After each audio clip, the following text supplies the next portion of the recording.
All right, ZBA, we are live. We are recording. Phone lines are opened. Go for it. Thank you, Matt, and welcome everybody to the Town of East Hampton Zoning Board of Appeals meeting for June 3rd, 2025. We have some, to start off, we have announced a canceled public hearing this evening, and that is Sophia Boroditsky at 85 Oyster Shore Roads in East Hampton, Suffolk Tax Map number 300-92-2-43, and that is canceled. Our first then scheduled public hearing is Chill 24 LLC at 24 Cow Hill Lane, Wainscott, Suffolk Tax Map number 300-197-1-29.6. The size and location is 23,987 square feet at 24 Cow Hill Lane, Mid-Hampton Mall, Block 19, Part. So lots 9 and 10 filed July 29th, 1927 as map number 625 in Wainscott. The description is to allow a fountain to remain within side yard setbacks and a storage bin to remain within front and side yard setbacks. 3 variances pursuant to 255-1110 of East Hampton Town Code are needed. 1 variance of 7 feet is needed to allow the fountain to remain 3 feet from the rear property line where 10 foot is required, and 2 variances of 2.3 feet and 23 feet are needed to allow the bin to remain 7.7 feet and 7 feet from the side, western and front northern yard lot lines where 10 foot and 30 feet are required. Zoning district is B residence, X flood zone, and the secret class is type 2. Council, do we have proper affidavit of surface and posting? Oh, sorry. Yes, I reviewed the affidavits of posting, the notice, and everything appears to be in order, and the board has jurisdiction over this hearing. Thank you. I did the report. It's in my area, so if you want to pull up the photos. This is a corner lot. It was properly posted on both streets. I have photos of both. We're watching, I know it should, yeah, we shouldn't be seeing the LTV at this point, I don't think. We don't see it. We don't see your screen? Uh-oh. Yeah. That's okay. Take your time.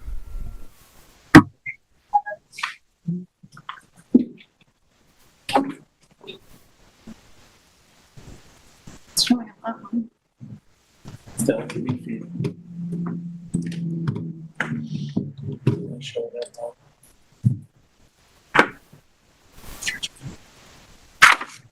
Yeah.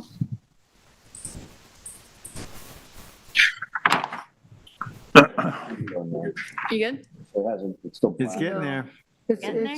Give it a. There you go. Now you're talking. Sorry about that. So this is the sign on Cow Hill posting. Next. You see front of the house. I'm going to walk through that gate in front of us and I'll walk around the backyard. Go ahead, next. In the backyard, there's a pool. Just going to show you around a little bit. The fountain and the shed are actually on the other side of the house, but just quickly, next. This is a hot tub pool. You can see that this entire yard is pretty heavily vegetated, screened on the property lines. Next. Looking from the rear of the pool toward the house. Now I'm going to walk towards the driveway. Next. So this is the driveway. The shed in question is behind all these plantings here. The next photo will show that. Next. That's the shed there. Again, it's screened all the way around. Next. Now this is the other property line, and you can barely see the fountain to the right-hand side beyond that tree, but I take a closer look. Next. And that's the fountain. That's also part of this application. I think that's it. Nope, no, one more. That's the second posting. All right, we have the applicant here. Come on up. Introduce yourself. My name is Ioannis Naou. I'm the contractor. Okay, do you swear or affirm to tell the truth, the whole truth, and nothing but the truth? I do. Do you want to spell your name for the, for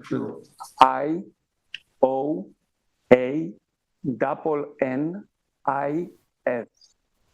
And the last name is Naum, Naoum. okay, thank you. Go ahead. And would you just raise the microphone up a little closer to you? I know it's just it's okay. I just want to make sure you could be heard. Go.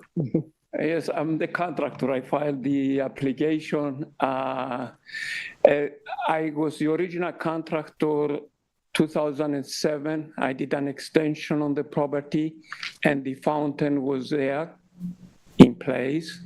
So it's been there for 18 years now, at least. If not from the time they bought the house, nobody complained, no. And it's not visible from any of the streets. You have to enter the property to be able to see it.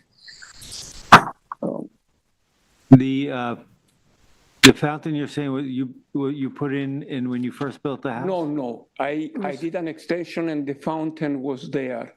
Okay. In 2007.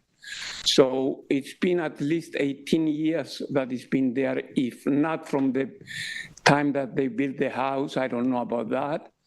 But I contested. What year did you do the extension? 2007. 2007, okay. So, and it was there, nobody complained about it. It's still there, and nobody can see it. So I don't see any reason, you know. So, what are you, is there, when was the C of O done on this? 2001. Yeah, I think so. 2001, so you did the extension in 2007. And I did the latest one too. But they called me back and we did one more extension. So was the 2007, was there a CO on the extension? At the time I was hired by decorators. They didn't want to go through it because we needed to replace, we extended the bedrooms, we needed to replace the cesspool. And it was a lot of landscaping to be done, fences to come out. It was a lot of work. They didn't let me finish, okay? Unfortunately, the ladies passed away. And the client called me directly a few years ago and I said, why not? You know, I need another extension. I said, why not? So I came back and I did we extended the kitchen and the living room. Did you do this work for two different owners? The work you did in 2007, was that for one owner and then someone passed away? and you're the second owner? Same owner? The same owner, but 2007, I was hired by the decorators. Okay. That's how I met the owner. Unfortunately, the decorators, both of them passed away. All right. And the Understood. client called me directly. Evan Sachs called me directly. And I came back and I did. So the recent work you just did was was that under a building permit? Yes. Okay. And that's the reason the inspector did not give us a CFO because of the fountain. He told me to get the variance and then he's going to do the final inspection So for the CFO. And what about the bin? When was that put in? It was The storage bin. The storage bin? that needs the other Oh, the variance. storage, Story with the the storage bin? storage bin was, they're not referring about the storage bin there. They're referring, it's two items. The bin that the fountain is sitting in. So that was the two applications, I believe so. You see the wall around it, the fountain? No, That's what no. they, There's a second bin Correct. out at the driveways. You come in right to your You right. can And see it that's on the before us survey. tonight Photo. as well. are we talking about the garbage bin? Yes. Yes, That requires a variance? two, Yes. yeah. When It was that doesn't meet done? the We'd setback. like to know when That was done I mean, you're asking for it to a remain. year to 2 years. It was done by the landscaper during my construction. Okay. Oh, it's recent, in the last couple of years. Yes. Okay. Yes. Yeah, because one of your variances is you're asking the bin to remain 7.7 feet and 7 feet from side yard, western and front northern, where 10 feet and 30 feet are required. So that's one of the reasons you're before us tonight, besides the fountain.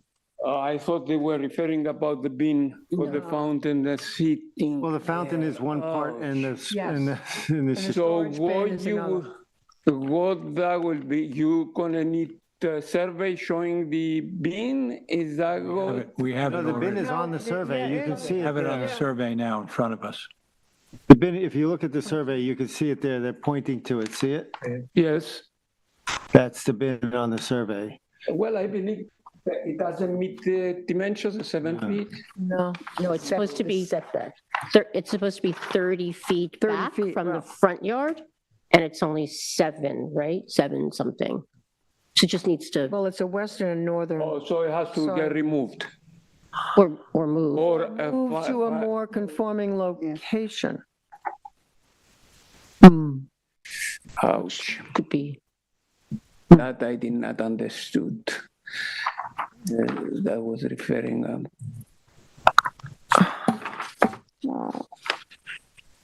the inspector never mentioned that to me. He only mentioned the fountain. So that's strange. So it came up now. So what is the solution?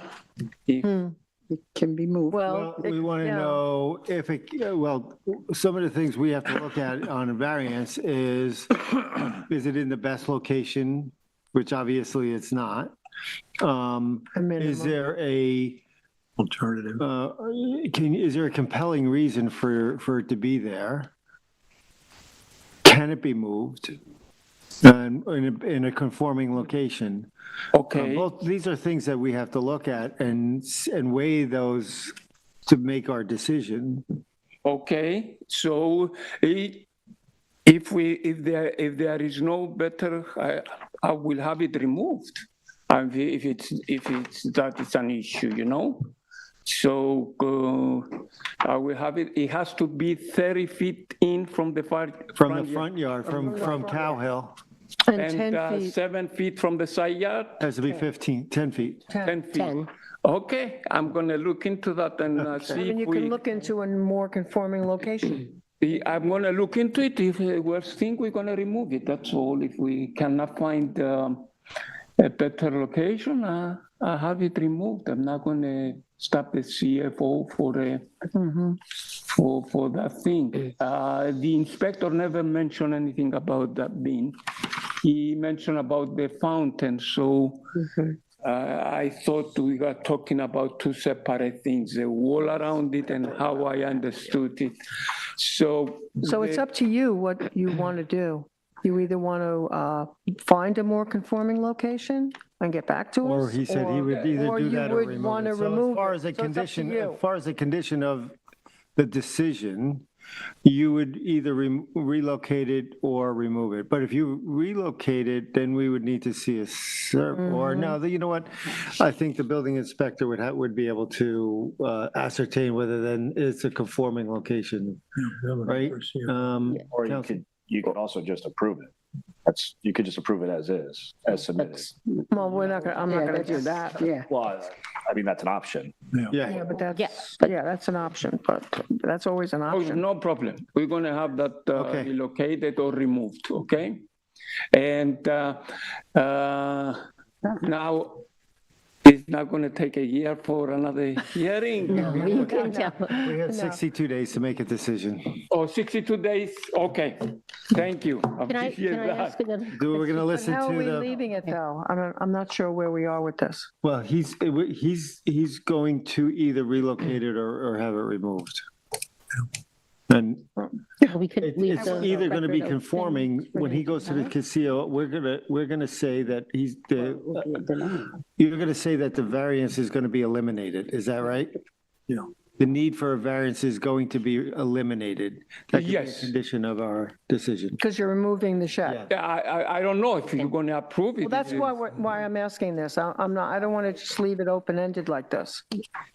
Can you approve that? We don't approve on the spot. You have to relocate it and then you approve it. Okay. Either we're going to find the correct location or we're going to, more likely it's going to be removed. Okay, That's going to be Okay. the easiest fair way. enough. Okay, Okay, Okay. thank you. thank you, sir. And, You're in the planning department now. About the fountain. excuse me? No, go ahead. Did you want to finish? Can I ask? Mountain is okay? Well, we Well, No, we're we're not going to tell you. Oh, have to make a decision. We don't make decisions during our public hearing. You'll know within 62 days. 62 Or days, sooner. okay. We make a decision. The other one, I guarantee you, so if we don't find the, as you said, the 30, 15 in and 15 from the side yard, if we don't relocate it, it's going to be removed, okay? And that will be the end of it, okay? Thank you. So the fountain is the concern, okay? Yes, so All what do right. you, So what is my next step? Wait, do we have a question? no, I had a question. Do you have a question? well, I was just wondering, what have you proposed for the fountain? Just that it remain there?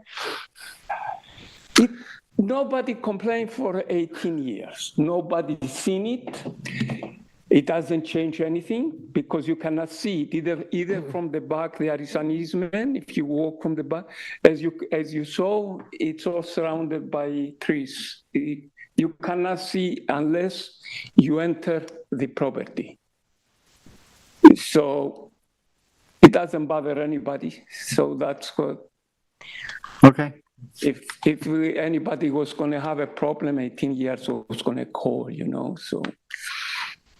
Did you have a Yes, May I? So I'm looking at the records of the different 1, 2, 3, 4, 5, 6. There were 6 building permits that were issued over the years, and they've been renewed and renewed, and they're still open. They go back to 2007. Are they all just pending the resolution, or has all the work's been done? Everything is, the inspectors, everything is approved. We're only waiting for the fountain. On all those building, okay, so Okay. to close them all out. Okay, thank you, sir.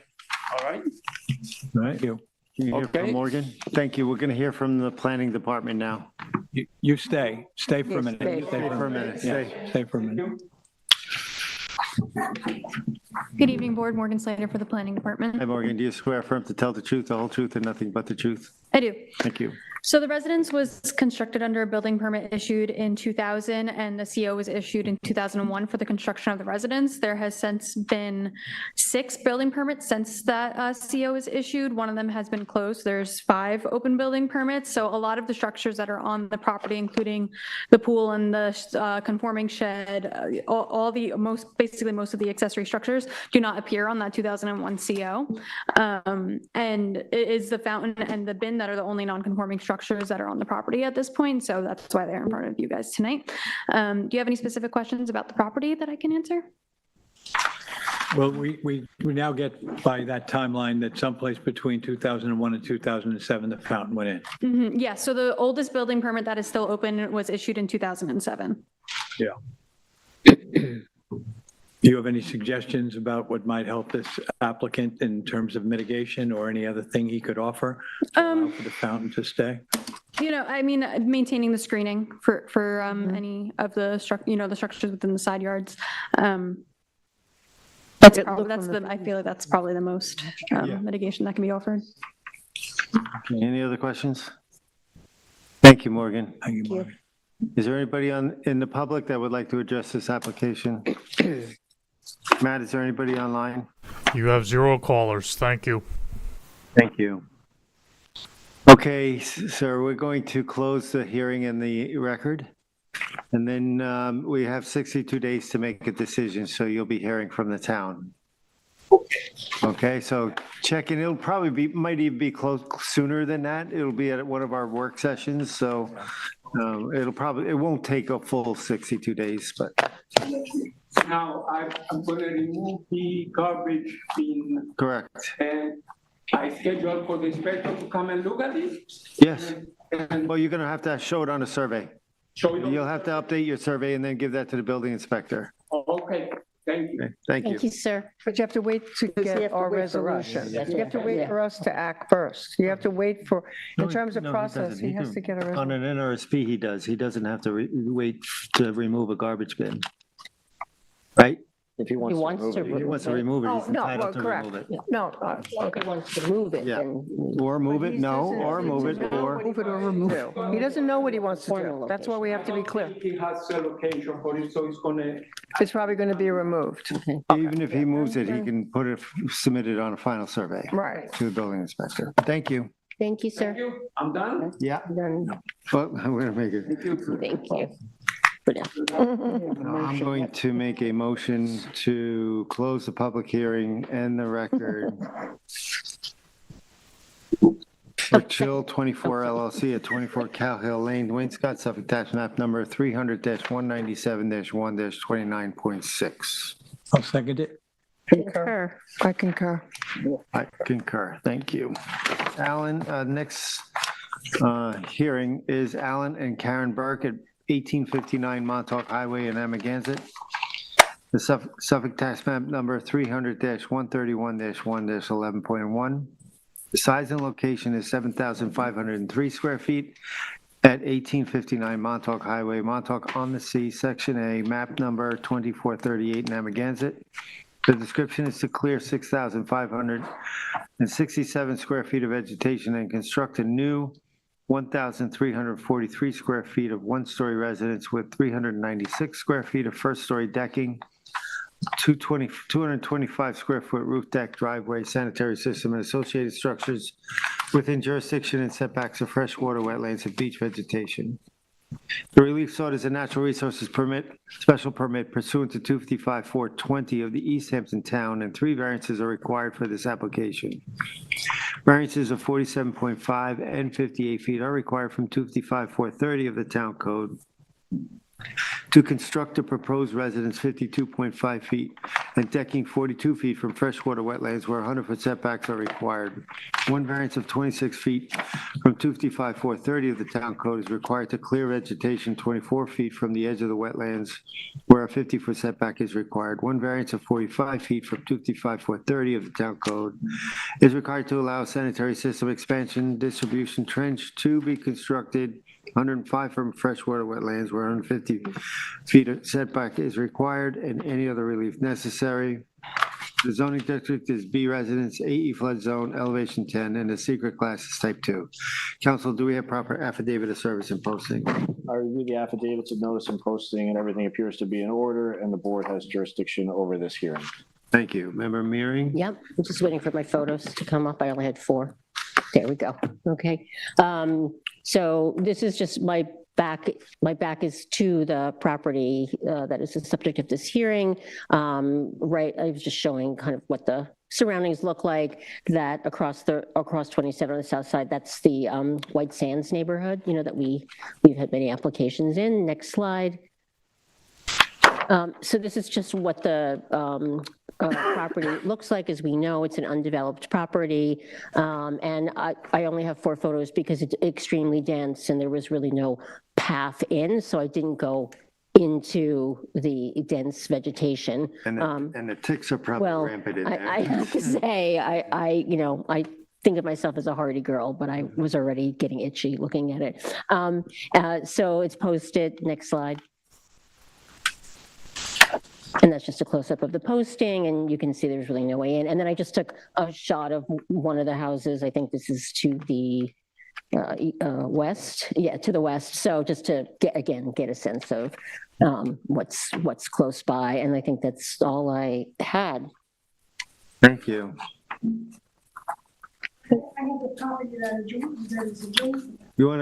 Are you representing the applicant or are you the applicant? No, she's from the public. Yeah, that's why I'm here, and I'm a layperson, so I'm really not familiar with it. Are you representing the applicant? No, you're not. So you're Not gonna the have to wait. applicant, no, I don't know where he is. Who is he? You No. then sit down. We'll wait. We'll wait. We'll call you up when necessary. Yeah. Joel? How you doing?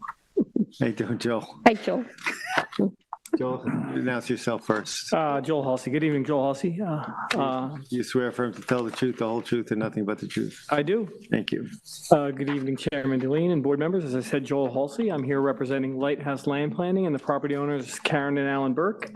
I did recently submit a pre-hearing memo regarding the project, and I hope you have all had a chance to review. I do apologize for the late submission on that memo. The application required to be noticed for 4 variances, and although all the variances could be considered substantial per the town, the project was designed as best as could be given the constraints of the property. No matter what project designed on this property, all variances requested would be substantial. The project as designed was designed to be modest and required the least variances practicable. The setbacks to the wetlands from all the structures are maximum feasible for a house as small as proposed. Although a 2-story house with a smaller footprint may have been possible under the town code, the FEMA regulations preclude this. The house was designed to meet the FEMA AE10 flood regulations. The first floor of the building must be 12 feet above sea level because of them. The topography is only at an elevation of about 4 feet above sea level in the area of the residence. To that point, the house must be 8 feet above grade to meet the FEMA flood regulations. Designing a 2-story flat-roofed house with only 17 feet, or a pitch roof house with only 22 feet to work with would be impossible. The 2nd story was proposed. This would require a height variance. We are hopeful that the minimal size of the house will be looked favorable upon by the board. The property had received approvals for a larger house in 2007. Although conditions have changed, we believe the house as proposed now meets the same level of consideration as the previously approved house. The closest wetland, which although important, is a small pocket wetland that is closer to the train tracks than it is to the property. And I actually did take a walk out to that wetland today, and I did get ticks. And I think that the Long Island Railroad has done their maintenance on this area, but because I believe that wetland has now been mowed. So again, it is definitely a wetland, and it does deserve consideration by the Zoning Board of Appeals. However, it does seem like it's a very disturbed wetland because of probably the annual maintenance that the Long Island Railroad does within this area. I believe it is only about 15 to 20 feet away from the tracks proper, not just the area, but the actual tracks. But the tracks are north of the pocket wetland. The Right, tracks okay, are north of the wetland, yes. Thank you. Beyond that, if the board has any questions, I'd be happy to answer them.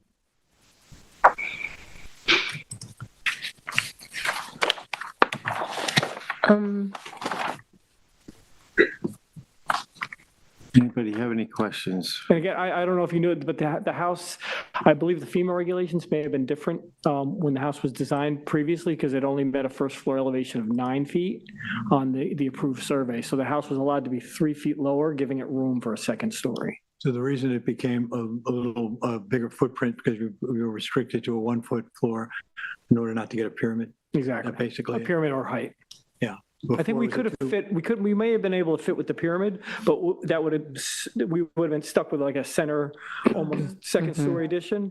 But the pitch would have, you would have had about enough head height for about this width of the upstairs. 2007 approval for a 1,772 square foot house was based on 9-foot minimum floor elevation. Yes. And now it's 12. Yes. Right. I do have a question for Jill, if I may. Good evening.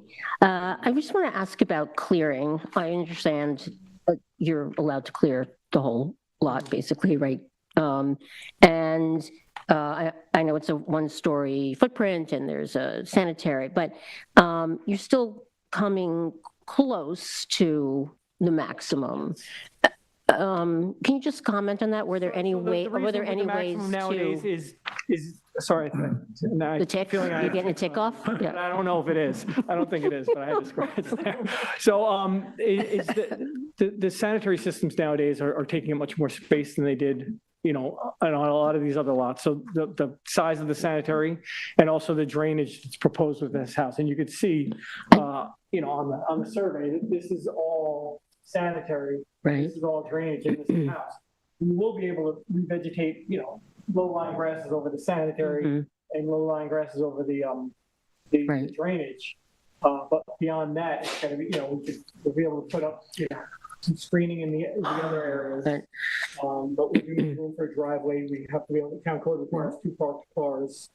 And that's pretty much the driving force behind the clearing on this. This could just be my inexperience, but when I looked at the size of the drainage, I guess I hadn't seen, for a relative smaller house, 1 story. So what just for my knowledge or the record, like what creates what requires these drainage fields to be so large? Town code.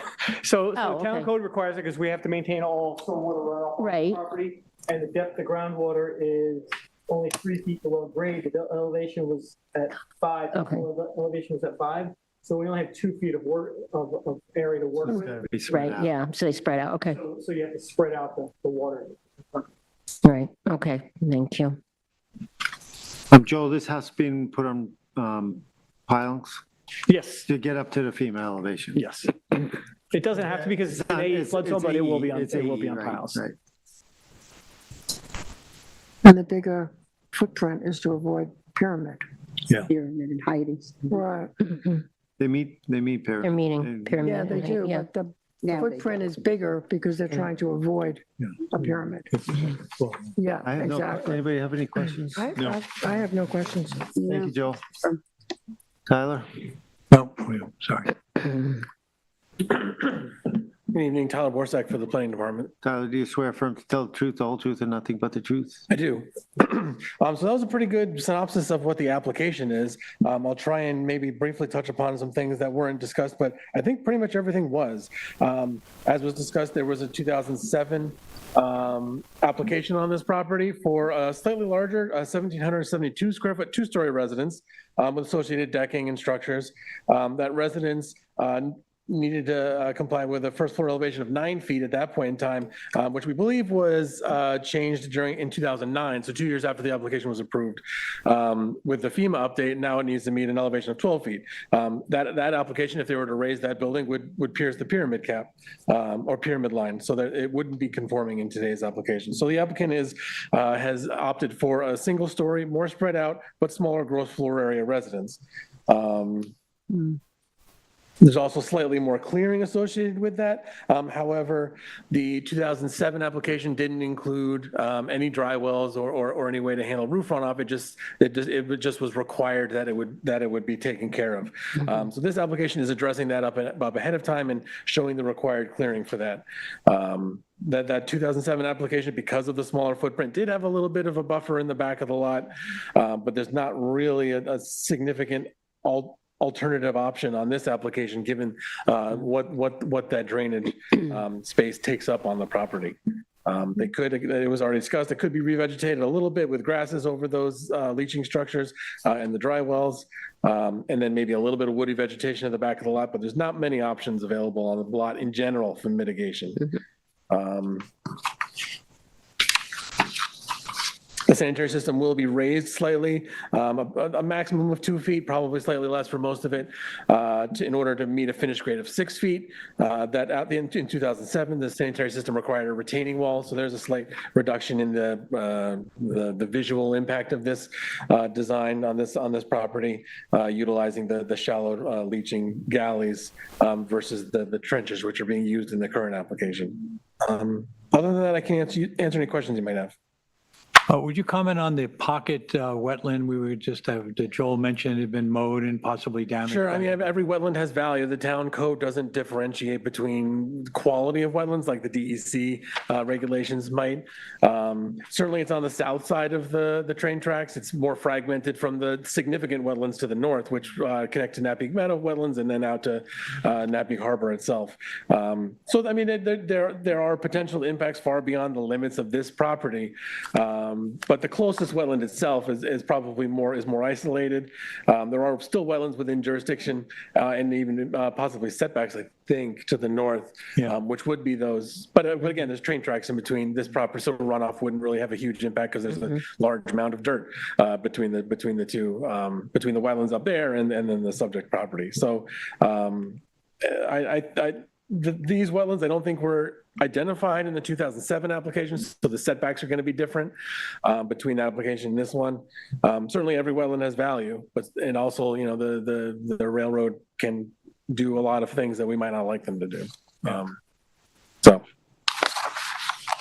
Any other questions? I'm good, thank you. Thank you, Tyler. there anybody in the public would like to address this application? Here you go. I don't So know. just, you're gonna, please, I have a picture of my. Hold on. Listen. excuse me, Yes. please announce your name and your address. Okay, my name is Patricia Kennery, and my address is 1867 Montauk Highway. Thank you. Do you swear affirm to tell the I truth, the swear whole to tell the truth, and nothing truth, but the the truth? whole truth and nothing but the truth. So help me God. I never even really got any notification of this on my own. I just went by my house and there was this poster and I decided to come. I do know that that is a small part of land. I'd like to just know what this gentleman wants to do and how big is that front part. My land is, I tried to get one today when I was at the building department, but they don't send it to me. I will send it to me tomorrow and then I'd have to print it out. And my builder has the original, but I got a copy of it on my phone. And Where are you located? Are you located west or east of this property and which I'm parcel? east of him. You're east of it. I'm east. Okay. That land that he's talking about does get water in there a lot. So there's a neighbor that you saw the house, the neighbor there also, their water sets in there. So if you're going to make that, I understand that house is bigger than my house. I don't know. The people who originally bought the house or originally built the house to the left of this property, okay, they owned the Molly Me or something in Amagansett long ago. My house, I was the second owner of that house, was built in 1984, and I purchased it in 1987. Okay, and I've been there ever since. Alrighty, and basically I have the plot that adjoins this plot, I believe, but I don't know because I haven't been able to see that. I tried to do that today when I came in. And they were all pretty close at 3:30. So I didn't get to be able to do that. And they said they'd send me the schematic or whatever it's called, correct? Of the land that's to the, Can you, what is it? Survey. The survey. I won't get that till tomorrow. And I don't have it, the builder has it. So I haven't really been able to see it. But as I said, the house to the left of it, I know that gets water, and I know that area that they're looking at also gets water. And I also know that the house supposedly that he was looking to build is a lot larger than mine. It's like 13 something square feet or something, 1,300 or whatever else it is. And I have like 11 or so. And the house to the right of me, I don't know the number of that. That's on stilts because of the water. Right. this will also be on. This one will be too. You know, I just want to know what's happening. I'm, as I say, I'm a layperson. I don't know anything about anything or whatever else and what's there. But I understand that I know where family's been everything. You have to have variances from the property line to where the house starts if it's supposed to be. Because one house that I do own, I don't have enough for a driveway. There are no variances. 15 feet supposedly on this house. But there are no variances requested from any property line or height or pyramid. So this house meets all area zoning code. The only variances that are requested are from the wetlands, which are beyond the railroad tracks. Yeah. Oh, the one pocket. So it's an NRSP, which is a natural resources special permit, but there are no area variances requested. Oh, Okay, so the house is properly sized for the lot in that case. okay. And all the documents associated with this case are available to you online. So you can go and review what the submission is from the applicant. You can see all of that online. I am going to ask this gentleman. Okay, thank you. Okay, thank you. Thank you for coming. I am going to ask you. Anybody else, Matt, is there anybody on the line? You have 0 callers. Thank you. Do we have a motion? Yes, second. Thank you. In the matter of Alan and Karen Burke, 1859 Montauk Highway, Amagansett, Suffolk County Tax Map 300-131-1-11.1, I make a motion to close the public hearing and the record. Second? I seconded. Did you? Yes. Oh, I guess I was quiet. Is this working? Thirded. Sure. I will concur. Thank you. Our next hearing is Francis Yakubowski at 15 Faith Street, Montauk, Suffolk, tax map number 300-28-5-5.2.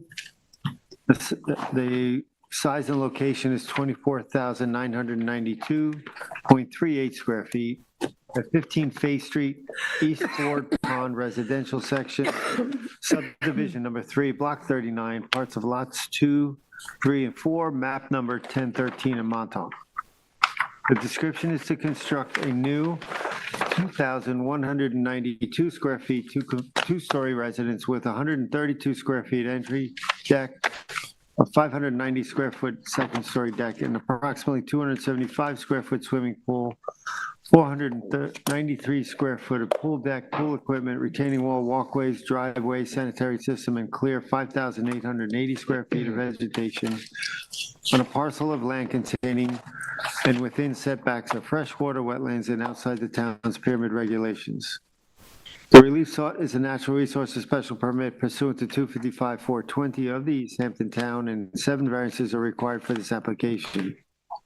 One variance of approximately 1.75 feet is required from 255-1172D of the Town Code to allow the residents to be approximately 1.75 outside of the town's pyramid regulations along the northern side yard lot line. Variances of 92.62, 13 feet and 11 feet and 4 feet are required from 255-430 of the Town Code to construct a proposed retaining wall 7.38 feet, paver walkway 87 feet, decking 89 feet, and window well 96 feet from freshwater wetlands where 100-foot setbacks are required. One variance of 43.6 feet from 255-430 of the Town Code is required to clear vegetation 6.4 feet from the edge of wetlands where a 50-foot setback is required. One variance of 9 feet from 255-430 of the Town Code is required to allow the sanitary system expansion distribution trench to be constructed 141 feet from freshwater wetlands where 150 foot setback is required and any other relief necessary. The zoning district is B residence, zone X flood zone, and the secret class is type 2. Council, do we have proper affidavit of service of posting? I reviewed the affidavits of notice and posting. Everything appears to be in order, and the board has jurisdiction over this. Thank you. Who's doing the report? Ed? Thank you, Mr. Chairman. This is also a lot that's undeveloped at this point and heavily vegetated. So much like Member Mearing, I have just a few photos. Here's a posting of the notice that's properly posted in the middle of the property. Next.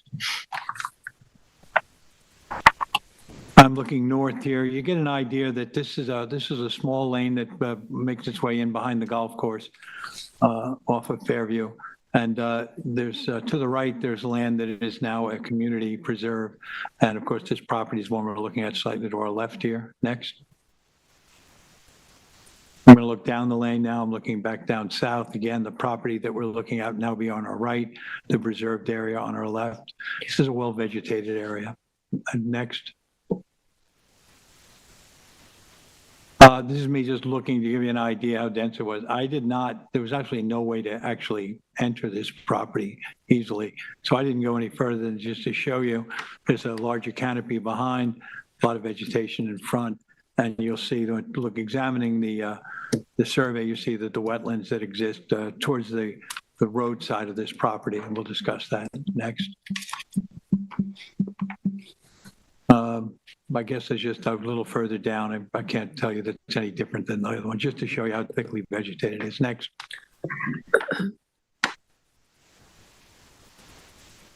This is the neighbor immediately to the north. So the driveway, you'll see the property line between this property and the parcel in discussion is almost where we're looking. They're very close. The driveways would wind up close to one another. But there's a house back in there. I didn't go in, and man was in there. We took some photos here. I think I have another one. Next.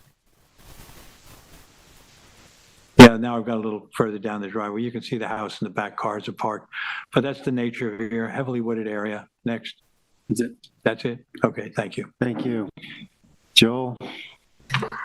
Joel Halsey again. You're sworn in already. Sure. Good evening again, Chairman Deline and board members. Joel Halsey, again, representing Lighthouse Land Planning and the property owner, Francis Yakubowski. I did recently submit a pre-hearing memo regarding this project, and again, I hope you have all had a chance to review this. That one I did submit a little bit earlier. The application as required, and I'm a little bit upset, Member Johan didn't mention that it was like driving into the Batcave when you got to this property. I was a little worried about my posting, if that was enough to post that, or if I was gonna have to post it on Fairview. It was tough to get in there. The application as required to be noticed by the town enumerates 7 variances. And despite this numerosity of the listed variances, most of the variance requests are minimal, excluding the driveway. The requested variance, wetland variances are all less than 15% of the required setback.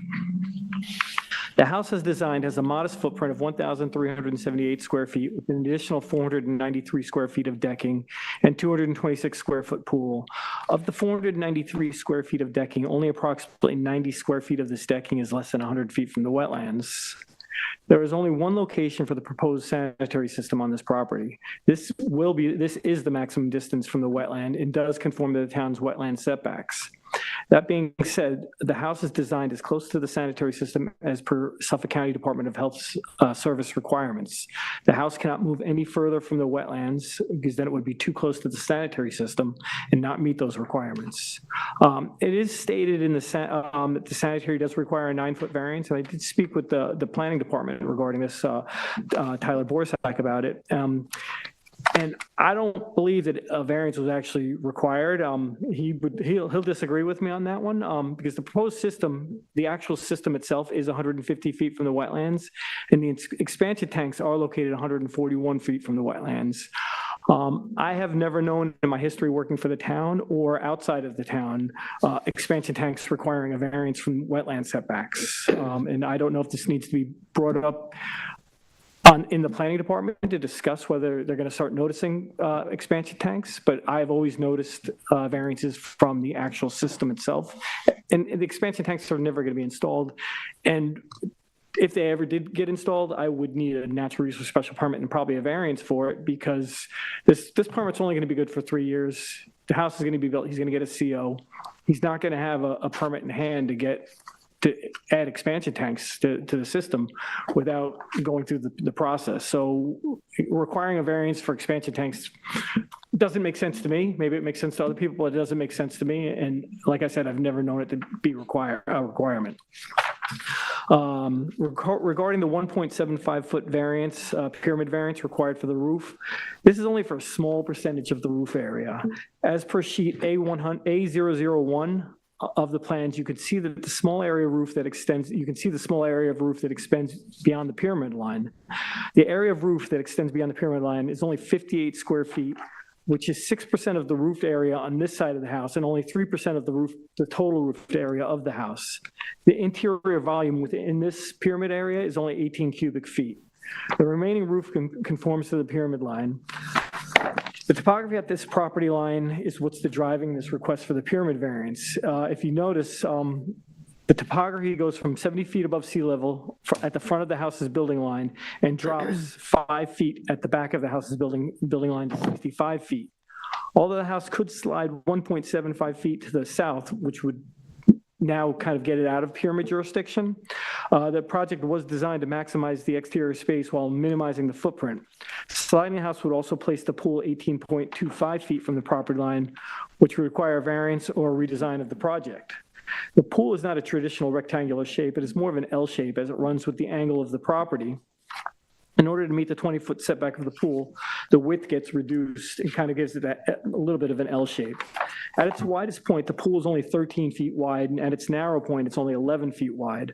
The shift of this house would require the side yard variance, or the pool to reduce width to about 11 feet or 9 feet. The pool is not a big pool at all. The project as proposed is modest and reasonable, and all precautions possible will be taken to protect the wetland while the house is under construction and in the future post-construction of this property. A survey has been submitted that depicts a proposed 10,228 square foot scenic easement. I don't know if you've had a chance to see that yet, but we will sorry, the survey does show the scenic easement on it.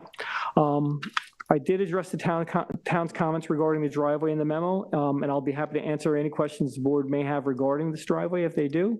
Thank you for taking your time and reviewing this application. We do believe that this project does meet the variance standards of the town code as outlined in my memo submitted earlier, and for the sake of the time, I will not reiterate the standards as written in my memo. If the board has any questions, I'd be happy to answer them. Well, I'll start by saying that obviously this is a very sensitive site. We see from the vegetation, it's a beautiful part of town. It's a remnant of what once the traditional or historic ecosystems in Montauk were. So it's been brought up in the TAM by Tyler that obviously building protocol is going to be very essential to us here, knowing that this front portion of the property, particularly the wetland, but a good deal of the other vegetation is properly cared for. Now, in the building protocol, it's the TF engineering, so we know it's been fairly thorough, and I went through and looked, and we're really concerned about excavation materials, where they're loaded. I'm stating the obvious, it's in there, but I want you to know we read through this and we know it. And if this is going to move forward towards any kind of approval, very critical will be, in my mind, whether or not we've provided adequate protection for the remainder of the property away from there. So it's not just a piece of paper here, it's something that we read through and we expect that will be followed very carefully. And if it's not, and if we're not comfortable that we see this, it's going to be a hard project to approve. I would have a very hard time approving this project if I thought that the wetlands and that border of the fairly significant area of vegetation was not adequately protected. This is a beautiful site, and I think you're asking to have something. You're looking for variances, and it's pointed out in the TAM. It's a constrained site. It's difficult to work in a site with this much vegetation and wetlands, and you do have an elevation to deal with.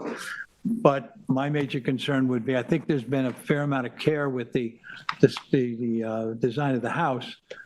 But again, boy, this is a tight spot for you to come do an excavation, get materials in and out.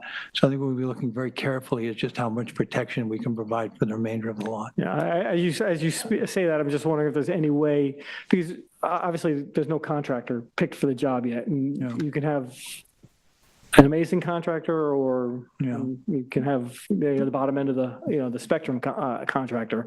We get all kinds out here. If there was any way that, and this would be more of a question for the attorney for the board, if there's any way, any kind of mitigation that you could put in there that whoever the contractor is chosen for this job prior to the issuance, or a notice be given to the board, 48 hours, 72 hours prior to construction commencement, or I'm just kind of spitballing now, and it's not really the time to spitball something like this. We've discussed that kind of thing. I'm not sure it's in our purview to be making an estimate of who's going to come later. There's also one additional thing. There was the mention in the TAM about the easement, which you've mentioned, and the protection for the property, which is going to be essential for us for what's there. I'll let other board members comment. But sorry, just to my point is like, I know it would be tough to, say, get but if you could have some sort of like just face to face with the contractor, or make sure the contractor signed the protocol. Yeah. The contractor is going to sign the protocol. Yeah, something, sorry about that. So, but something. I've always been a proponent of that. Yeah. Yes. I think for in the me, if I may, there's really very extensive excavation. I particularly, in looking at the building protocol, was concerned about the driveway, which is already 7.3 feet away from the wetland. But the change in grade was one of the things that startled me, because we're literally going from 14.4% to 6.6%. So the change in grade, I feel, could have a potential to have some significant impacts on the wetlands. And in terms of alternatives, is there any way we can look at a design that would better minimize those impacts? I think if we didn't change the grade as much, then now you have a steeper driveway, and that was going to require higher retaining walls and more footing. So it was kind of like, you're damned if you do, you're damned if you don't. Are we going to have a higher retaining wall with more disturbance with footings, or are we going to have more, less of a grade and not require as high retaining wall with as much disturbance. So I think that was kind of what they actually wanted to have the driveway meet up to the house. But this grade doesn't allow that. They sacrificed that by trying to minimize the disturbance with the retaining walls and by keeping the grade down. They believe that would also help reduce the runoff to the wetland. And with the pervious driveway, that'll help too. The steeper grades, everything's going to be, it's going to be a pervious driveway, but it's all still going to have runoff just the same. But the steeper grades may have an impact with the runoff as well too. Now, I'm just asking, I'm just thinking out loud. Did you say the reasoning behind not wanting to shift the house slightly south to eliminate the need for a variance was because of the pool location? It was the only location for the pool, yes. So I did bring up the pool. Right, okay. So I did understand that correctly. Thank you. Yep. I mean, there's minimal like I said, there's minimal, the house is small to begin with, and the exterior space is minimal to begin with as well. We tried to maximize the outdoor space as much as we could with, the decking is small, the pool's small, everything is small on this. I mean, the decking, I think, 480 square feet of decking on this property, 493 square feet of decking on this property. But if you shifted the house down, that would reduce or eliminate the pyramid that's on the north side? If we shifted the house forward, we'd increase the wetland, we'd decrease the wetland setback. Forward. Right. Forward, yes. Right, okay. The pyramid is on the north, right? Is that Right, what we're yeah. looking at? Show it. The pyramid would be on the north side of the property, yes. And that's where the neighbor's house is also. That is where the right on neighbor's that house is, side. correct. But the neighbor, I mean, if you look at I don't know if you can pull up the aerial, that the neighbor's house is pretty far from. And just to be clear, I mean, that pyramid is the skinny sliver of the roof, right? Right there. Yeah. Right. Well, that bottom one is the north elevation? That is the north. Yeah, that's showing it from this that elevation, showing it. This would be the neighbor's. The isometric on that A1, that 001 shows it kind of clear too. And And then the slight pyramid to the west, that would be where, there is a house behind this house, right, on Essex? There was no pyramid to the There's west. only one pyramid. That's the only one. Yeah, it's just that one. And then, Joel, I think I heard you say that it's 18 cubic feet of the area that is piercing the Area of pyramid. the house, yes. Thank you. Any other questions for Joel? In this construction protocol, it says you're going to get a contract. I assume that it's mandatory that the contractor be licensed in East Oh, Hampton? yeah. Yeah. Oh, yeah. Okay, it doesn't say that, so, okay, cool. I hope so. 2005. There's too many issues around this town with unlicensed contractors Exactly. Yes, we know. not getting permits. It's always our concern that the building protocol make it further than this desk to the people who are doing the construction. As the chair said, he's always been in favor of requiring it. We don't have that currently as a bylaw in the town, but certainly concerned to us I that know- once it leaves here, that it's actually enacted. I know none of you know Francis Jakubowski. Or maybe you do, I don't know. He does have another house in Montauk. He's been here he's had this property since 1981. So this is not a self-created hardship. He is very on it. He calls me multiple times for just little things. So I would imagine he's going to be on his contractor like he's on me. There's like no room for error in some Difficult. spots. I mean, He's a nice guy. He's one of the guys I don't mind if he calls. I'm like, I know it's going to be something meaningless, but I'll still talk to him anyway. I hope you didn't hear that. You're on the record on that, John.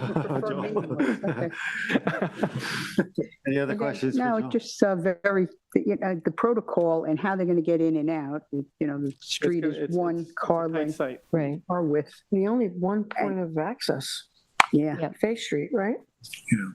And the You're not street gonna, and you're not going to be Yeah. able to narrow. stage the trucks because of the So wetlands how are that you, goes where's onto the the- staging? I mean, the trucks, how is this going to happen?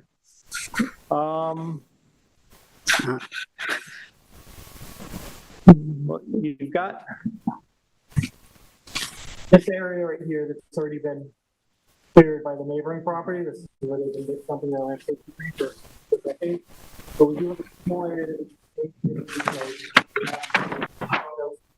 start off along this line here. This this area can be rededicated to the project. They will, they're going to have to do the project in stages. There's a shallow drain field, so we're not going to have, you're not going to require too much excavation for that.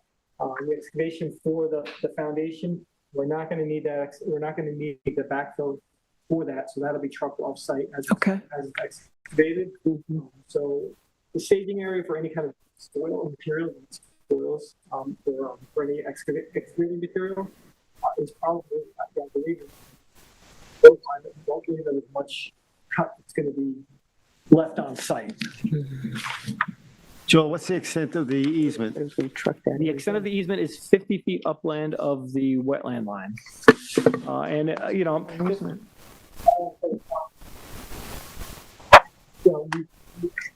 It's possible we could extend it 10 feet off. Well, actually, 10 feet off the building wall just to make it, a much larger scenic easement if required or if wanted.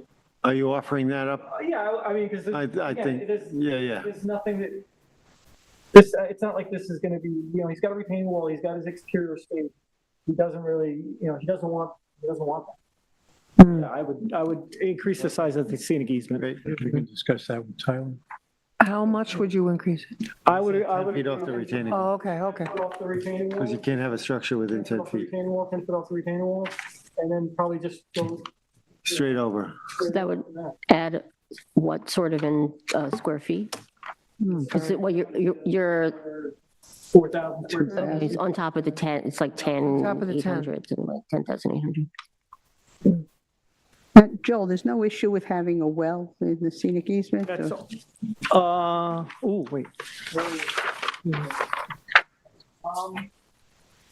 We can write that in language well in the scenic easement. But there's no issue with the well in the scenic.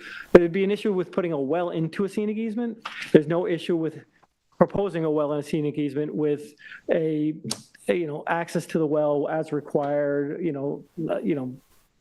With authority by the planning department, or just or we could actually, if you want, we could cut out like a 10-foot swath from the driveway to the well. So, And did they consider going to town water? Because They I can't. think right your house behind it there is has no. town We water. tried. We tried. Because if we could get to town water, we would have been able to shift the sanitary system over, and we would have been able to. Actually, no. What was it? Because the neighbors were on well. We did try to get town water. It was like a 700-foot run or something like that. So I think 150 is what the county requires. If Any other questions? no. Okay, Tyler?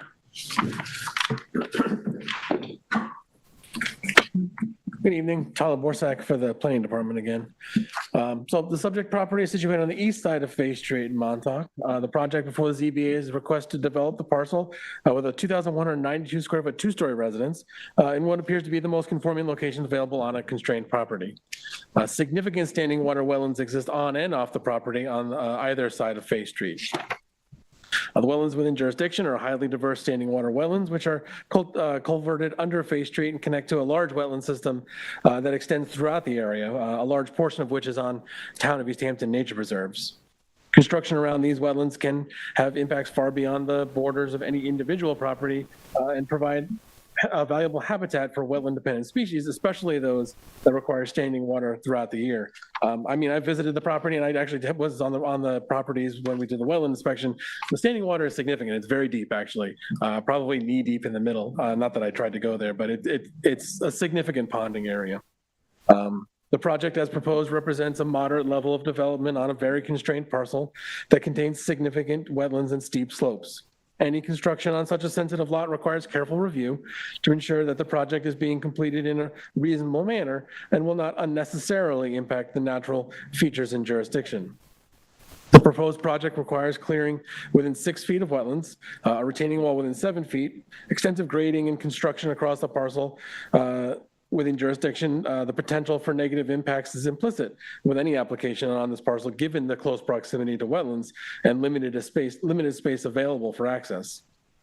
The proposed retaining wall will extend along the entire northern and southern boundaries of the driveway. The grading associated with the driveway will drop the slope from a maximum 14.4% grade down to a 6.6% grade across the incline in its totality. The wetlands on this parcel collect runoff from several parcels in the surrounding area, so any change in the grade has the potential to impact the flow of water in and around the wetlands and needs to be examined closely to determine if those changes are both necessary and also well-designed to minimize impacts. The applicants are proposing to construct the 2-story residence and sanitary system as far west on the parcel as possible, pushing development further from the wetlands with the sanitary system on the far west side of the parcel. The residence is proposed with a 1,378 square foot first floor and 814 square foot partial second story. The proposed residence is located on the western slope of the parcel. The lot is sort of split with the eastern side sloping down towards the wetlands, and then the western side sloping down and away from them, which is where the residence is proposed.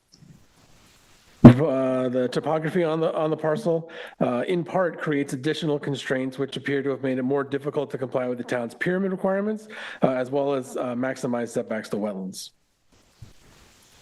In addition to the residence, the proposed improvements include a swimming pool with decking, second-story decking above and associated structures, a corner of the proposed pool decking, a window well, and the walkway from the driveway to the residence all require variances, although not significant variances. Overall, the project is a moderate level of development on a very constrained property that appears to have taken the wetland constraints into consideration when developing the project in order to minimize disturbance in close proximity to wetlands and move the developments as far back as possible. The proposal does still require careful review and scrutiny of several aspects, but the general plan appears to be in keeping with the board's past practices on similarly constrained properties. As a note, the parcel is within the urban renewal map and will require road improvement units prior to a building permit being issued for the project, if approved. The planning department had recommended a scenic easement as part of the mitigation, which the applicants have submitted and which you discussed. And I was going to bring up language in the easement that allows the driveway to be maintained, in the future, as well as the well to the property to be maintained. But that was sort of discussed as well. And as far as the sanitary system, what required the setback or not, we discussed it internally, and I think moving forward that we are going to only notice it from the structures that will be put in the ground and not the expansion tanks. I went through the history of it. I had always measured it from the closest possible leaching structure, which is how I was taught 16 years ago. And it's sort of been a mix between a number of planners over the years from what I could determine. So we did have a discussion about that, and moving forward, it'll just be the actual structure, the actual leaching structures, not the expansion structures. There's an argument to have for either or, but it makes sense that what is actually going to be in the ground, it is probably where the setback should be taken from. So in this case, no variance would be required for the sanitary system. Thank you. Any questions for Tyler? Just one small point. You read it in as being on the east side of. Oh, west side, I'm sorry. West yes, side. yes. I keep going back to this, the change in grade with the driveway. So do you think the retaining wall and all of that is enough mitigation to, like you even talk about, it could change the flow of water? So, I mean, anytime you change grade, it has the potential to Right. change the flow So of water. is I mean, they're what's being lessening the grade. They're sort of softening it a little bit. It should help reduce the Runoff. speed at which that runoff is Right. coming off the driveway, which could be not beneficial, but what is less impactful than if it was a steeper grade. I mean, obviously, putting in a driveway 8 feet away from wetland is going to have impacts. There's no way to avoid it on this application. It is what it is. But I don't. It doesn't appear to be a design that's going to have significant impacts. Okay. As far as that culvert that crosses under the road now, none of that is on the parcel property. That's all on, I think it's in the road right of way. it's in the road right away. So the maintenance of that is really up to what, the town? Well, it's an urban renewal road, so I don't know, I have no idea who has permission, has that. Town takes care of Like, that. yeah, I don't know who put it in, but I don't know, I don't It's even. kind of critical over both wetlands to have that culvert operational. Yeah, well, have no my assumption is that before they were developed, it was probably connected directly, Yeah. and then it was maybe filled, Yeah, you know, filled, however many yeah. years ago, and Yeah. a culvert was used to sort of connect them and not fragment them as much as they are. Obviously, they're fragmented. So I really don't have. a No clue. part of this is in touch with the parcel we're discussing tonight, so it's Right, not appropriate. right. Yeah. So this existing clearing to be revegetated, how's that going to be revegetated when it looks like it's part of the driveway, some of it? The existing clearing to be revegetated wouldn't be, the driveway wouldn't be revegetated, but any areas that are cleared with during construction, we could work out a revegetation plan for. I'm not terribly concerned about that. It's a pretty easy area to revegetate. So is the proposed clearing number on the survey accurate if that area is really not being? Well, the proposed clearing would be Vegetated? the final limits of clearing. Yeah, I know, Yeah. but I mean, if you have this area here that is existing clearing to be revegetated, I didn't know how that was calculated Yeah, into the. that's inaccurate. It's essentially the clearing envelope that's shown as far as clearing is everything after revegetation would occur. I would expect a little bit more than what's shown on there just because you have a little bit of space around the residence, but not significantly different. Any other questions? Yeah, can I just ask you to, obviously you've said this is in your words, moderate level of development on a very constrained lot, but I don't know this area well. Are you able to put this sort of in context of how this compares to developed lots right around it in terms of, the challenges of the topography and the scope of the wetlands? Are all the lots in the area? Well, certainly the topography and the wetlands on this one are unique to this property, that as any property would be unique. I mean, maybe it's a better question for the applicant is how it fits into the context of the neighborhood. But as far as this specific level of topography, it's somewhat unique. I mean, obviously there's a lot of wetlands in Montauk and around, especially around I know. the golf course, but this is a significant standing water wetland on this property. But they have pushed development as far away as they possibly can. And that's sort of the trend that the board likes to see is on these constrained properties, try and push development as far away as you can, which they seem to have done. And There are a fair number of properties. As a matter of fact, right across the street, there's a community preserve. And there were a number of, I think the town did purchase in this area, CPF properties. There's a large amount, especially to the east here, there's a large amount of CPF space or nature preserve space, however they purchased it. Whatever. Yeah. Very good. I'm good. Good. Thank you. Thank you, Tyler. Is there anybody in the audience? Nope. In public? Anybody online, Matt? You have 0 callers. Thank you. Thank you. You good, Joe? All right. We have a motion? Will, as soon as I can. Pardon me? I'd like to make a motion to, in the case of Francis Yakubowski at 15 Fay Street, Montauk, Suffolk County Tax Map 300-28-5-5.2, to close the public hearing and the record at this time. Second. Concur. Concur. Good night, thanks, everybody. Thank Thanks, you. Joe. Night. Check yourself for ticks when you get home. I left that property, I got in the car, I drove for about a minute. I told Tyler already, it was on my hand. Oh, Thank you, Joel. at least it was my hand. Okay.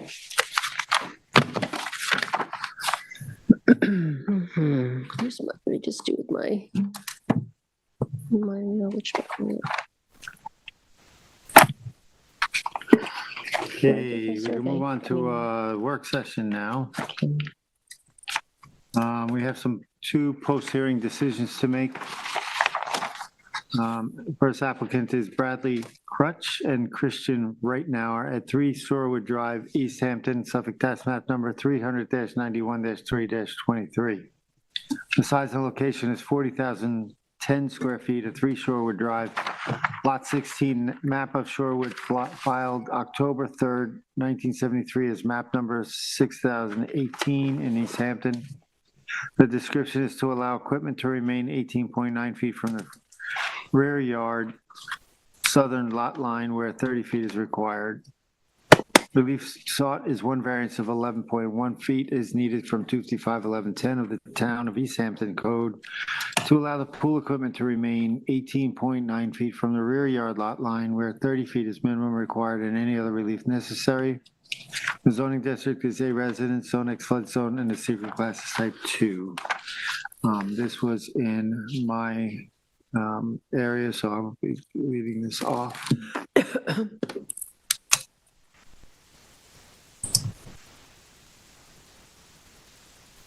Okay.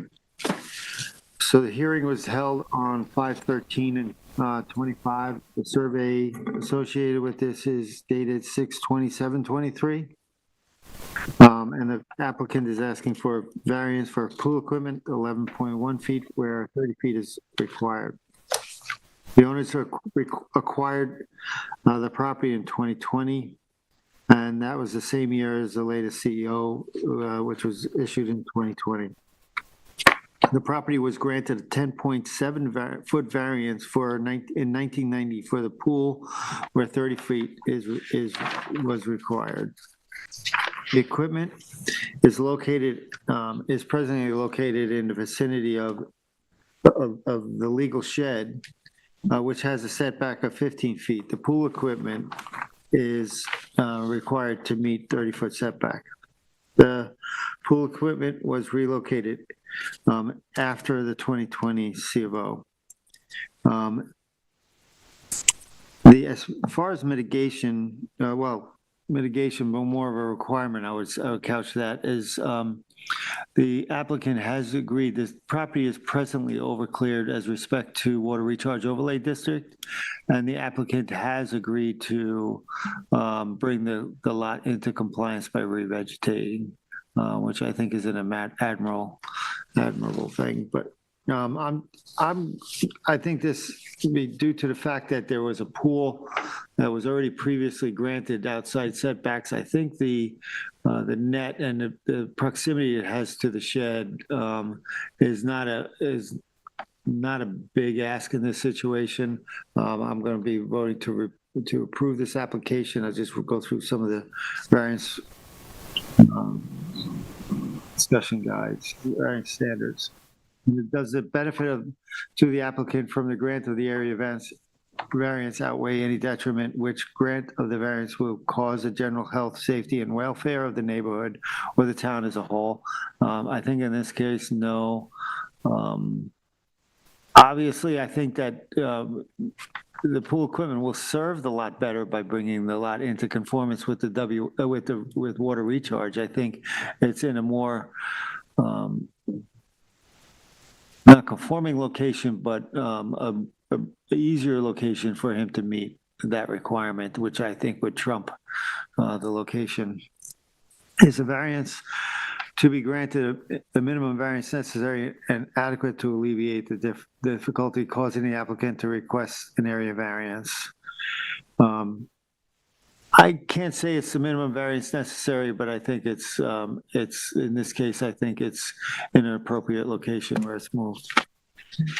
Has the applicant shown that the benefit accruing to him from the grant of the requested variance outweighs any harm which will be caused to the neighborhood and the town, and that the variance requested is the minimum variance needed? Again, I don't think it's a minimum, but I think the applicant has shown proper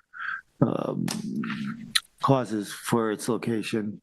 And will it grant a undesirable change in the character of the neighborhood? I do not think it will. In this case, it's in the local proximity to the shed, and once again, the pool was granted a variance, and I think that is an historical part of this property that grants it uniqueness. So with that, I'm going to vote to approve this application. Vice Chair? Sure. Thank you. I agree with Chairman Deline. I mean, the applicant has agreed to complete a vegetation of the property, which would bring the property in compliance with Water Recharge Overlay District maximum clearing limits. The variance will not have an adverse impact on the physical or environmental conditions in the neighborhood. The current location of the pool equipment is out of the sight of line for all neighbors, so there will not even be any negative impact on visibility. I don't feel this will have an undesirable change to the character of the neighborhood. Yes, it was self-created, but the applicants were not aware of the required 30-foot setback. I think the current location will not have any adverse effects on the environment. It's not the minimum variance necessary, but I believe there's enough mitigation being offered here for me to feel this application is in compliance with the code. And for all the reasons stated, I'll be approving this application. Thank you. Ed? Yeah, I'm going to agree with my fellow board members, the chair and vice chair. A couple of points here is that beyond the equipment, it is heavily wooded beyond the equipment, and so there is, some screening there in that sense. I think the 4,600 foot of square feet of re-veg is significant. It wasn't a lesser offer. I realize, as was pointed out by the chair, that this can't be offered as mitigation because obviously they're just bringing it back into compliance. But we do see the lot coming down to 15,001 square feet, where now it's at 19,000 plus. So that's certainly a positive. As was pointed out, the 1990 ZBA variance approval was granted at 10.7. So there already was a previous approval that's in keeping with the spirit of what they're asking for right now. There's no NRSP required in this lot. There was no other complication with the environment in that sense. I don't think it'll have a negative effect on the neighborhood, the character of the neighborhood. I think that it's unfortunate it got put where it got put, but I think that if coming to us, the offer of revegetating, would have been required anyway, but doing it was certainly something that's a benefit to the town as a whole. And I'm willing to approve this application at this time, along with my fellow board members. Thank you. Terry? Yeah, I too do agree with my fellow board members. I'd like to know, what's the date on this survey? I want to make sure we have the latest survey. Because I know there was some I had discussion. it as 6/27/23. The public record, I think, they stamped it in when they received it. But I looked at the survey. Yeah. So then after that, well, that I'll click on 23, that then it now has, and just verify it. April 6, 2004 for update clearing. Maybe Is that what that has? And we have May 3, we're accepting. But that's received. Received, yeah. Yeah. I have on the right. It says 2004. No, it says June 27, 2023. Okay. All right. I know there was a discussion that Mr. Crutch had mentioned that was wrong on the survey. So, and the permitted limits of clearing had originally been stated 20,000. We're okay. But as stated, that was corrected to the 15,001 as the limits. And I assume he said he will bring this into the water recharge overlay district compliance of at least 15,001. There was a discussion as to the re-veg plan, and he was already working with Mark Abramson. And so that it was discussed that this would be done through the Natural Resources Department, and that no C of O would be done until the revegetation is completed. I do agree that, there could have been lesser of a variance for it, but considering the amount of the clearing, and I think that is more than compensates for the location of the pool equipment and the variances requested for it. So I too am going to approve the application. Thank you. Jane? Yes, thank you. I see this a little differently than my fellow board members, so I understand that, and I took this into consideration, that a prior zoning board felt that it was okay to issue a variance for the pool lot line setback. But we heard during the public hearing that the pool equipment was in a conforming location. And I don't think there was any real understanding that I gleaned of why it was moved and made non-conforming.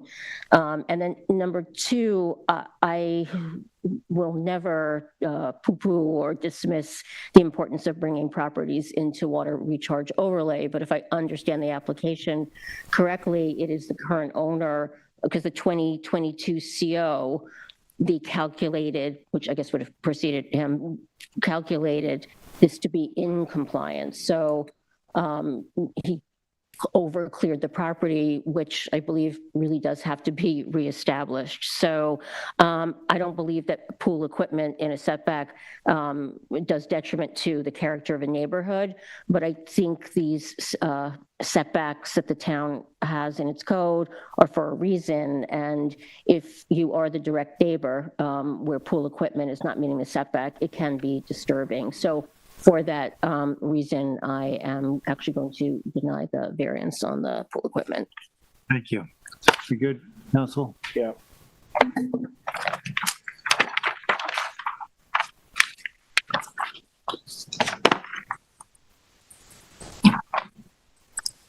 Next, we have Kevin McDermott at 70 Shore Road and 3 Merrill's Road. I'm against it. Suffolk Tax Map number 300-84-17 and 18.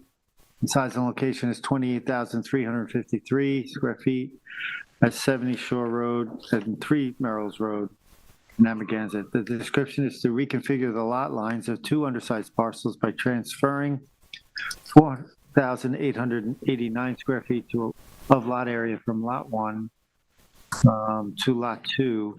This reconfiguration will result in both parcels remaining non-conforming to lot area requirements, with lot 1 becoming more non-conforming and lot 2 becoming less non-conforming. Relief sought is one variance of 27,377 square feet is required from 255-1110 of the town code. Allow lot 1 to have a lot area of 12,623 square feet, where 40,000 square feet is required, and any other relief necessary. Zoning district is a residence, zone X flood zone, and secret class is type 2. Member Mary? Yes, thank you. So just to recall, the public hearing was held on May 13th, 2025. The applicant was represented by Lori Wiltshire of Land Planning Services. I think we were working off the survey dated March 16th, 2024 that shows both lots on them. And the TAM was prepared by Eric Shantz, dated 4/24/2025. We did not receive any comments from members of the public in connection with this hearing, either in writing or verbally at the hearing. As we'll recall, this is an application that involves a request for lot line modification between 2 contiguous properties in common ownership, or owned by the same person, I believe, in the Lazy Point area of Amagansett. Specifically, the proposal is to shift 4,889 square feet of lot area from what's referenced as Lot 1, which is the undeveloped lot, and then move that to Lot 2, which is a lot that is already developed with a house, decking, I think attached garage, and a shed. Currently, Lot 1 is 2 times the size of Lot 2, roughly, but the lot line reconfiguration will create 2 lots that are more equal in size. They'll be between, I think Lot 2 will be 13,731 and Lot 1 will drop to 14,623. So both lots are currently non-conforming to the formal A residence zone minimums by 51% and 78% respectively, though that is not necessarily out of character for this area, given that many of the lots, as we understand it, were created prior to the upzoning to an A residence zone from what I think was at one point the now gone C residence zone, which was our smallest minimums. So the key is that the key to me is that the proposed shift of the 4,889 square feet will not create any new nonconformities related to this area. The lot line modification, just want to remind, request also required planning board review, which took place on April 17, 2024. The board was favorable, the planning board was favorable to that revision in configuration. The planning board submitted comments to the zoning board via a letter in the public hearing file dated April 22, 2025. I'll just come back to reference that in a couple minutes.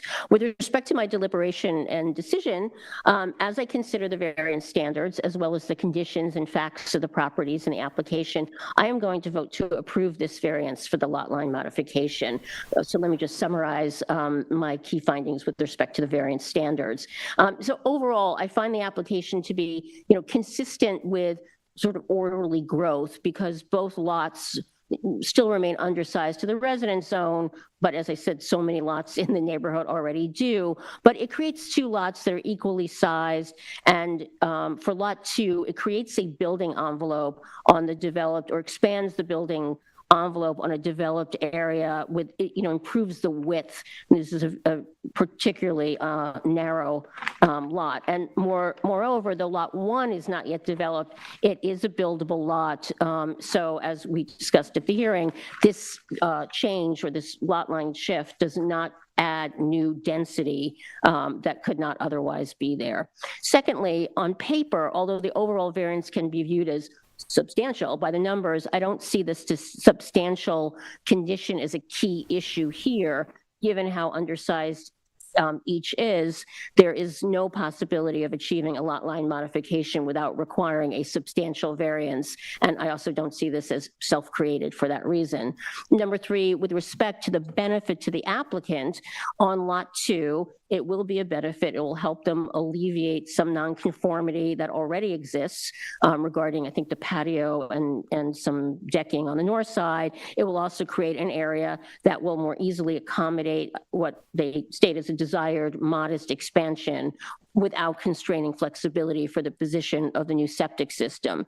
And although lot 1 gets smaller, it creates a more regularly shaped lot on which to build, and I think it was told to us that that lot will at some point be developed. And fourth, with respect to the impact to neighborhood and nearby properties, I do not find that this lot line modification will cause detriment to surrounding parcels or overall character of the neighborhood, nor do I see it having an adverse impact on physical or environmental conditions. So all in, as we talk about the standards, the benefits to the applicant I do see as outweighing any detriment. Finally, just going back to the planning board comment memo, I did consider their emphatic request, quote, "We urge the zoning board of appeals and the applicants to, quote, request or offer any mitigation as may be appropriate to effectuate the updating of," their words, "grossly obsolete sanitary system."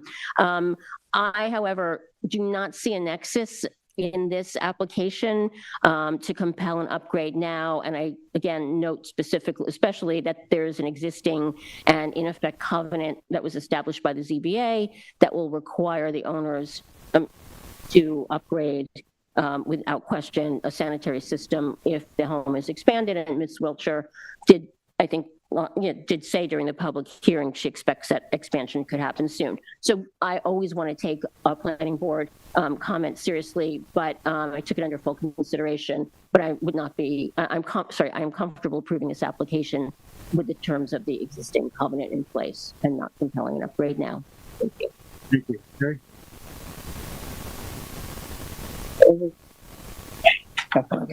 Well, I agree about the lot line modification, the transfer, everything already stated.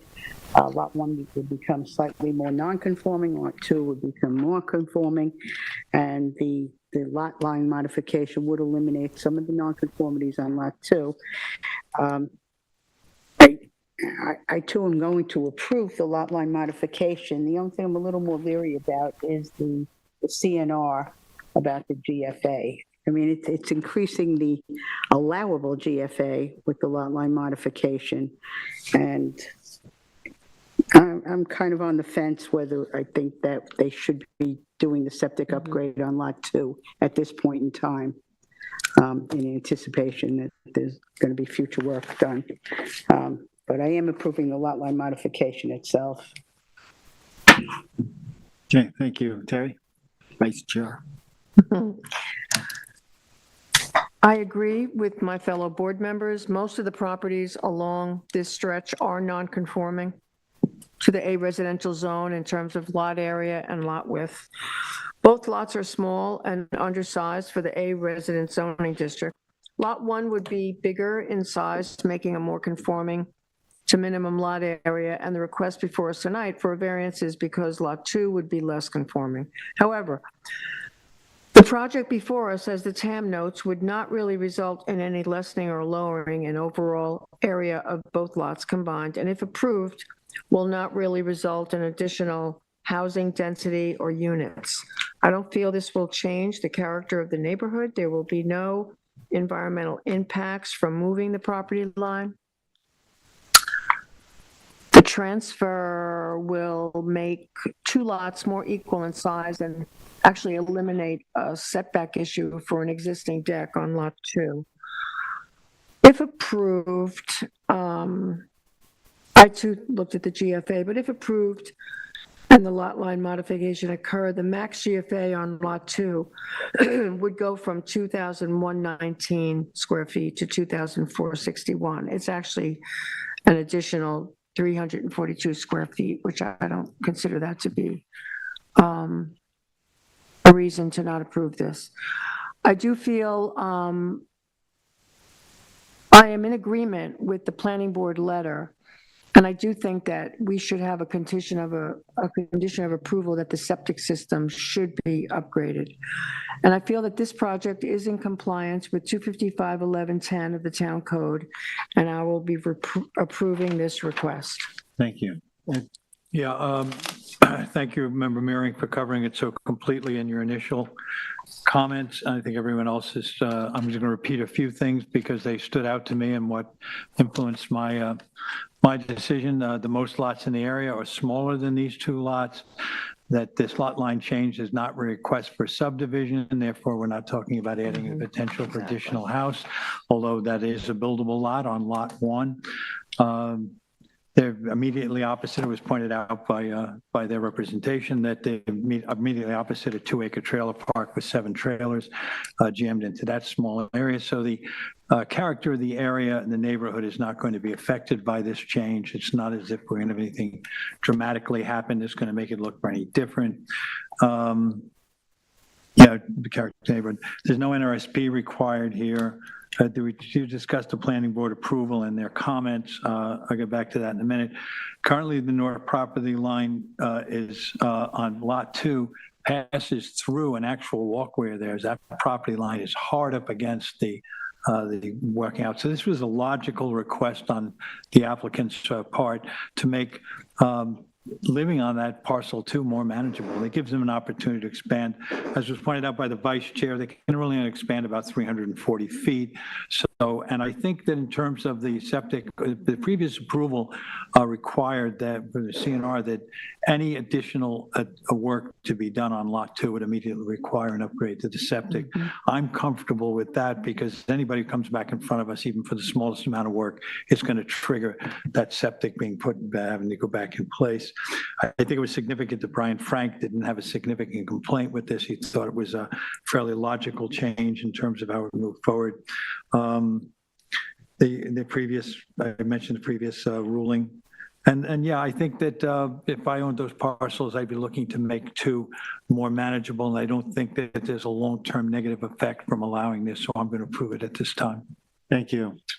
I agree with my board members. I don't have a lot to add, but I will say as far as the septic upgrade, I think it would be more prudent for them to upgrade it when they do an expansion, and the reason being because you don't want to lock themselves in area-wise. You don't know where that 300 square feet is going to be added on the house, and then it could be locked in. So I think from a design standpoint, it might be more prudent at that time. That's all I have, but I'll approve this application.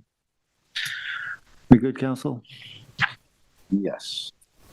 Thank you. So what's the final? So as far as the condition, the CNR, we're going to leave it be as it stands Correct. today? Okay, I'll live with that. Too, I'll I live with think. it. Yeah. And when they expand. Yeah, they require 2. Mm-hmm. Yeah. Right. I mean, it seems really ironclad that they're locked in on that. Okay. Thank you. Regarding other decisions, we have Devon Yacht Club, 300 Abraham's Landing Road, Amagansett, Suffolk, tax map number 300-127-3 through 6-16 and 17. Board members, we received a letter from the planning board requesting lead agency. I certainly think that's where it belongs with the planning board. Does anybody disagree? No. No. I'm technically So with recused, that, so, yeah. with that, I would like to direct a letter to be sent to the planning board stating such. Yeah, All right. but we still will be involved as this. Yes, of course, it'll still come back to us. Okay, I was kind of on the cusp with that one. Did John get to vote on it? No, I think that's, oh, John, you're okay with that too, right? Yeah, I'm sorry, that's right. John is on that.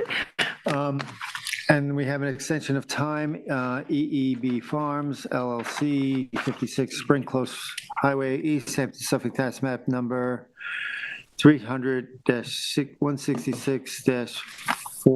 300-166-4-3.2. And that's an extension of 216 determination. Tyler, I understand this is seeking a C of O? Yeah, so this one, there was a subdivision on this property, but this application was an NRSP to build this swimming pool, not swimming pool, lake, pond, whatever you want to call it. Oh, that It's big, lake. it's a big pond. It's pretty much a lake. But it's a man-made pond, over 10,000 square feet, so it needed a natural resources special permit. It's done, they're seeking a CO, so it's pretty straightforward. About the size of a hockey rink. I've seen it in person, it's It significant. was in front of us. It was in front of us before. 2000, oh, was it? A long time ago. Oh, a long time ago? 2016. 16, yeah. That's when it was in for the pond or the lake. I always wondered how it got built. Okay. Therefore, I make a motion in the application of EEB Farms LLC, 56 Spring Close Highway, East Hampton, Suffolk, tax map number 300-166-4-3.2 to approve the extension of time. Second. Concur. I concur. Thank you. Next, we have Peter Feld at 136 Soundview Drive, Montauk, Suffolk, tax map number 300-4-2-2. Tyler, you want to? I think this one is for the bulkhead, which was constructed and needs a CO, which they're looking to get. I don't know much beyond that. So this too is a C of O? Yeah. The extension of time request is saying that the construction is completed and they're looking to obtain a certificate of occupancy. Okay. Can we have, When was this from? Didn't get one. They don't give us the permit date on the. I'm not sure. I'm not certain. Does anybody But remember it? we know that the work was done. I mean, the bulkhead. Yeah, the bulkhead, You can see that. bulkhead work is Okay. definitely done. yes, Okay. you have a motion? Okay. Okay. Then in the case of EEB Farms LLC, 56 Spring, wrong place. Then in the case of Peter Feld, 136 Soundview Drive, Montauk, Suffolk County tax map 300-4-2-2, I'd like to make a motion to approve the extension of time. Second. Concur. I concur. Concur, thank you. We have draft minutes of Tuesday, May 20th, 2025. Yeah, I did the draft minutes. Can we talk about my email? Did you see my email? I did not, I'm Oh, sorry. okay. I sent an email on the minutes. And this is just something I think we should do going forward.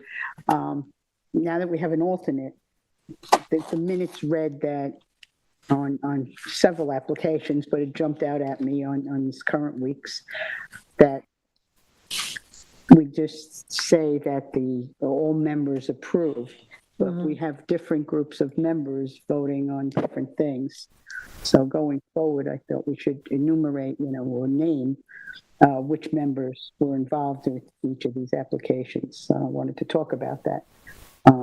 As it stands right now, the minutes for Tuesday, May 20th were okay, the way we've always done it. But I would like to change this going forward to make it more clear to everyone as to what, who was voting on what. Yeah, like when Who you. ruled in which case? Yeah. Yeah. I think that makes sense for future reference, for future boards and any other Yeah, records. I think so. That's Yeah. my opinion. I'd be fine with that. Yeah, okay. Yeah, me too. Okay. But I will make a motion to approve the draft minutes for Tuesday, May 20th, 2025 for the East Hampton Town Zoning Board of Appeals. Second it? I concur. I concur. I concur. Thank you. Vice Chair? I would like to make a motion to adjourn the zoning board of appeals on June 3rd, 2025 at 8:13 PM. Second it? Concur. Concur. Thank you.